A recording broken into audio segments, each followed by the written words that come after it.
My name is Jennifer DeMarco, and I'd like to welcome you to the Forge It web series workshop. This is class 3 in the first of 4 sections, and today we're going to be focusing on progression, script format, terminology, and actually getting to the writing itself. With your workshop registration, you received a PDF of milestones charts. There are 4 of them. One of them is the milestones for a feature film. We're not really going to be covering that in this workshop, but it is good to have that on hand to see what a standard film, what milestones it would have. Let's begin today with the milestones for a 12-episode season. Most web series have a single season of 12 episodes, and then it rolls over into a new season. Remember the 9 milestones? It should come as no surprise that the inciting incident, the first milestone, occurs in episode 1 of your 12-episode season. Episodes 1 through 3 form the first act of your season. Just like a feature film is regularly divided into 3 acts, we're going to divide our series that way too, to keep it organized. By episode 1, your inciting incident. By 2, the central question. And remember, it doesn't have to be implicit. It can be implied, as long as the audience knows what it is. Episode 3 sees our Act 1 climax. That's the hero's overreaching challenge, not just a challenge that can be resolved in one episode, but something that will haunt that hero for the rest of the series, or at least the rest of the season. Act 2, episodes 4 through 9. In episode 4, our hero's deeper desires should be revealed. What they want from life, not just what they might want on the surface. Growth and change should occur in the hero in episodes 5 through 7. Try to make it something different so that those episodes don't feel like filler. The hero should change in each episode, something new, something unique. Deeper commitment to prevail and hard work in episodes 8 and 9. Our hero is pushed farther, challenged even more, and has to work harder to succeed. Moving into episode 3, we have the Act 2 climax, where all is lost. We also call this the fall. We want to move into episode 3. We want to see our hero succeed or ultimately fail, but this Act 2 falling action has to occur first. That should occur around episode 10. Finally allowed to move into Act 3, which is episodes 10 through 12. So that Act 2, Act 3 transition really does come almost in the middle of episode 10. Momentum builds in episode 11. It will build possibly in an unexpected way, either toward a positive or negative resolution. You can twist with the audience a little bit here, but remember, you want to give the audience what they want, though maybe not what they expect. You have to know them better than they even know themselves. But what about the progression within an episode itself? A 30-minute episode certainly contains enough time to go through all 9 milestones for the individual plot, the individual storyline of the episode. But this wouldn't be broken down per episode then, it would be broken down by minute. To keep your episode paced accurately, keep your audience completely engaged, and create good story, let's look at the progression for an average 30-minute episode.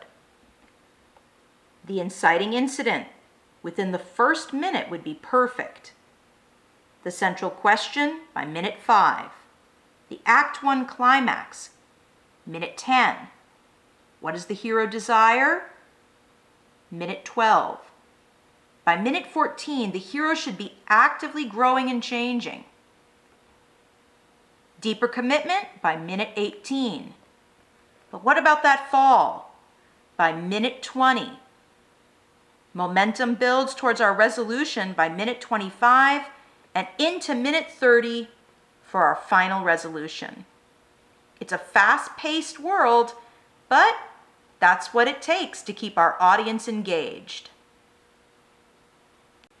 Another popular format for the web series, especially right now, is instead of 30-minute episodes that mirror a television show, to create a season of 12 episodes that are only 10 minutes each in length. Now, that doesn't include your title sequence or your credits at the end, but the meat of the story is only 10 minutes. Why would someone want to do that? Well, 10 minutes times 12 is 120 minutes. If you write the episodes just right, your 12 little episodes will compile into one feature film, and you can choose where to take it from there. Because these episodes are so much shorter, you would still follow the same path, just like with a 30-minute episode, in terms of how the series itself should progress. By certain episodes, certain overall milestones should be reached. However, 10 minutes isn't really enough time to hit all 9 milestones in one episode, so keep this hint in mind. Each episode must contain a reversal. What's a reversal? That's a very good question. A reversal is a change from one thing to another. Each 10-minute episode should have a reversal. Characters go into a scene friends. They come out of the scene enemies. A character begins very sad. By the end, very happy. Whatever that reversal is, positive to negative or negative to positive, make sure that each of your 10-minute episodes contains one major reversal. Really want to hold your audience? Make sure that reversal is unexpected. Twist what they least expect you to twist. And those are my notes on progression. Let's move on to script format. When I talk about script format, I assume that all of you have already gone on the internet and found one of the hundreds of websites that give you specific guidelines for film, television, even play script format. All of these websites are free. They give you examples. Some of them even provide templates that you can open in Word. Yes, there are programs that will automatically, more or less, format your script for you. I personally haven't found that these are worthwhile. It's just as easy for me to write in Word or any other word processing program when I'm doing a script. The type of script formatting that I'd like to talk to you about is the format that works best for a web series. This isn't the strict guidelines that a studio system or a network are going to require. I'm talking about a format that you can write easily, format easily, and then shoot easily. It's a format that I've now used for everything that I've done. We'll talk about terminology in a moment. Let's just look at format for right now. Let's use Scene 9 in Episode 6 of Ghost Sniffers as an example of an excellent way to format your script for a web series. Again, to make it easy for you to write, shoot, edit, and even publish. Scene 9 consists of 3 shots. That means 3 separate times that the camera is set up, focused, you shoot, and then the camera is turned off. The shots are numbered 1 through 3 on the left-hand side. When each of those shots is secured, the cinematographer or director can check off the number. It's a very easy way to make sure that a shot isn't missed. It's also a great way to reference a shot in editing. I go through my footage as a director and find the take that I want my editor to use. I then name the take 9-1 or 9-2, 9-3. This tells them the scene and the shot number. I set a new scene whenever we have a new location. This also helps my project manager determine which locations we should be at which days. Notice that my header is always in all capital letters. So is my scene tag. They're also offset. Character names are always in all capital letters, whether above their dialogue or in description. Whether or not you intend to be your own cinematographer, try to make sure each shot is described. Remember that scripts are not novels. They're not even short stories or poems. They should be brief. Not a lot should be in the script. You want to leave that up to the director. However, if you're going to be your own director, then feel free to put whatever you want in the script. If you're going to be your own cinematographer, then feel free to put camera directions in the script. There's no reason to go completely overboard and do 3 or 4 different versions, different formats of your script if you want to be able to move quickly and efficiently through your web series creation. I like to use bold to mark things that are important to the scene, specific props, sound cues, inserting footage from another location, or even the font or point size of overlaid text. One word to the wise, a small caution you might say. I try to keep my scripts brief. I am my own director, and often I am my own cinematographer. But I try to keep stage direction and notes about camera angles to a minimum. This is because the general rule of thumb is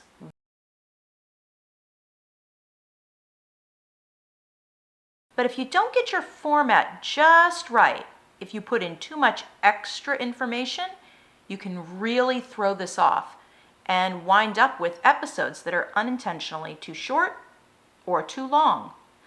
Find what works best for you. And the only way you can do that is by writing, shooting, and editing. You know, at Blue Forge, that really is why one of our huge mottos is action, not words. Remember when you were finding comps, shows or films that are like yours, or at least have some major element in common? See if you can get scripts from those shows. They're actually more available than you may know. Try online bookstores or even your local bookstore. You might be able to special order either through a standard book publishing house or through the production company itself. There are also websites that allow viewers to download or at least read scripts completely for free. You can look at their format, how much they write in their scripts or not, and then look at the final product and how long it ran. The formula is pretty easy to figure out from there. And that covers script format. Before we begin my section on terminology, I just want to let you guys in on a little secret. To try to make the Forge It web series as organic and sincere as possible, we don't script them. I know, that's probably not a surprise. I'm not an actor and this isn't scripted. But what I do have is a real passion to see a lot of other people working in this genre, the web series. I think it's really empowering to be able to create a television show, because that is basically what you wind up doing. The reason I bring that up now is because the best way to help you remember about terminology might be to show you things. But another thing with the Forge It web series is we don't have a camera person. We actually don't have a crew. It's the instructor in a room alone. Again, we're trying to make things as natural and sincere as possible. So bear with me while I teach you these script terminologies. ECU. These are different types of shots, by the way. An ECU is an extreme close-up. Now, an extreme close-up might be the ring on my finger. Literally, that's all that would be in the frame. Just my eye.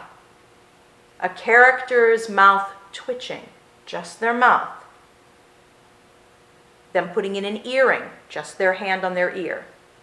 Whereas a CU, a close-up, might be a headshot. An arm, hand, and mug. And MS is a mid-shot. That's about what you're seeing right now. It's your character or characters from roughly the waist up. Then you have a WS, a wide shot. That's more like the type of shot that we start most of these videos with. You see more of the room. You might see an entire desk, the plant next to it, the person sitting behind the desk. You might see a table with two characters and the surrounding cafe around them. A EWS is an extreme wide shot. Now, this is used if we're showing, for instance, a cityscape or a beautiful vista, the sun setting over an incredible ocean, or the Grand Canyon, or a huge expanse of meadow or forest. Those types of camera angles or direction to your cinematographer should definitely be in your script. That's not too much to put in there. That's not going to throw your page count off. VO. Now, there's a running joke in my family about VO. VO means voiceover. But I tend to flip it around and call it OV, over voice. And that's where there is a joke in Ghost Sniffers where one of the characters says, I prefer to call voiceover over voice, like Overlord. It was a running joke because, hey, I was the only one who saw the scripts. So I really didn't mind if it was VO or OV. But VO is the accurate way to say it. And you don't want to confuse your actors, which that's why I try to use it correctly now too. Voiceover means usually that you're going to be recording that piece of dialogue not on camera, but rather with an individual, a standing mic, and then lay it into the production afterwards. Whereas OS is off-screen. This means, for instance, if you were to hear someone call to me, Jennifer, from off-screen right now, and I looked, their line would be in the script as whatever the character's name is, parens, OS, off-screen, parens, meaning they are there, they're simply standing off-screen. That really shouldn't be recorded at a different time. It should be recorded when it's meant to be said, because that way the quality and the consistency of the sound will be as accurate as possible. The last terminology that's probably important for folks to have and that should definitely be in your script is your POV. Now remember when I told you there were two types of POV? This isn't whose point of view are you telling your story from. This is a stage direction. This is a direction to your camera person, to your cinematographer.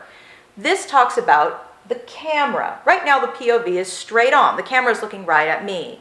But let's say you wanted to show POV from the dog, and you were going to be holding the camera very low, about the height of where little Fido would be. Then you would put that in the script. Or you might say POV from outside the character's office window, looking in. That is an important stage direction, especially if you're trying to create a certain feel for a scene. So if you can just keep a handle on these couple of pieces of terminology, you should be able to give your cinematographer what they need, especially if the cinematographer is you. And that's it for terminology. You've almost made it to the end of the third class of the Forge It web series workshop. Write. That's right. It's time to start writing. Before you started the workshop, were you nervous about starting to actually write your web series? It's okay if you were, because a lot of people are. As a matter of fact, even an entire season into Ghost Sniffers, I was still nervous to start writing season 2. It seems silly now that I think about it, but it's the truth. Let's take the fear and the mystery out of writing our scripts. Take 9 index cards. Now, don't cheat. Don't get the jumbo index cards. Get the standard ones. On these 9 index cards, 1 on each card, you're going to write one of each of the milestones: inciting incident, central question, climax, hero desires, growth and change, deeper commitment, fall, final momentum, and resolution. Then I want you to just make yourself a good cup of tea or pour yourself a glass of chocolate milk, sit down, and go for it. What will be your inciting incident? Remember, this is rough draft. It's okay if you change it. Try to fill out the cards as quickly as possible. Then flip them over and try it again. You can wait a day between your 2 exercises, but it's interesting the way things will develop. Then if you want, you can even go to a full page. Write a full page about your inciting incident, a full page about the central question, or just take your cards and now sit with your notebook or in front of the computer. Look back at your progression chart. Remember, ultimately, you're most likely going for a 30-page script. That's 30 minutes after all. So looking at our progression chart that we talked about here, you know what's going to happen by page 1, by page 5, etc., etc. Look at the chart, maybe even make yourself notes on those pages in your notebook. You can number them 1 through 30 to find those basic milestones. You can write in the margins. That way, you don't feel like you have 30 blank pages ahead of you. You just have milestones that you need to reach. And what is the most exciting, the best way to reach those milestones? Write your script, write it all the way through. Don't worry about format the first time. Literally, for this first time, just write. Even if you do wind up writing a short story or even the first 30 pages of a novel, you can worry about format later at your second pass. And after your first pass, that's exactly what I want you to do. I want you to go back in. Everything you said, is it actually important or do you just like it? If you just like the way something sounds, it's probably usually not the best reason to keep it in a script. It has to move the story forward. It has to support your milestones. It has to fit with the overall theme and the genre. I would say 3 passes at a script is a great polished script. But by the time you get to your 3rd pass, when you're actually really putting in your formatting, you're reading your dialogue out loud, which by the way is absolutely essential.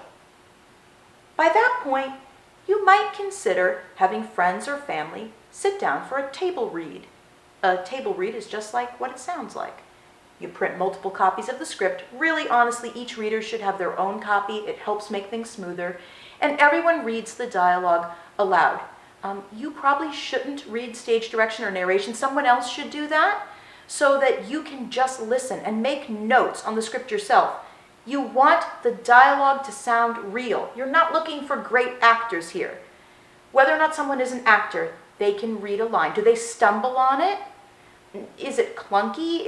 Is there an unintentional tongue twister in the line? That's where you'll uncover it at the table read. We don't always have enough time for 3 passes and a table read in a web series, especially one that runs on a tight schedule. But that sure makes for a great script. Writing should be a joyful thing. And with working with the milestones, there is no mystery and there doesn't have to be any fear. Just write to each milestone. And if you can't seem to get there, go back to your index cards. Rework that card. You'll probably find what's tricky right there on the card. And then attack that part of the script again. Congratulations, everyone. You made it through class 3. Now go write!